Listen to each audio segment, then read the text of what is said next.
તેજ રફતારથી ફૂંકાતા ઠંડાકાર પવને શહેરને બાનમાં લીધું છે। ઠંડીની તીવ્રતા વધતા ચહલપહલ પણ ઘટી છે।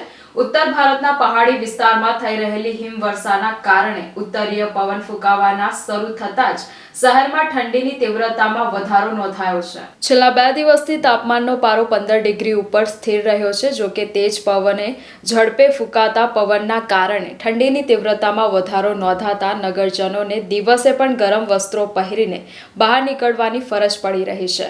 પવનની વધુ ગતિના કારણે દિવસનું તાપમાન 0.4 ડિગ્રીના સાધારણ ઘટાડા સાથે 29.4 ડિગ્રી નોંધાયું હતું। દિવસભર ફૂંકાયેલા પવનના કારણે સાંજ ઢળતા જ ઠંડીની તીવ્રતામાં વધારો નોંધાતા રાજમાર્ગો પર સ્વેટર, મફલર, ટોપીની જુગલબંધી જોવા મળી હતી। ઠંડીની તીવ્રતા વધતા ચહલપહલ પણ ઘટી હતી।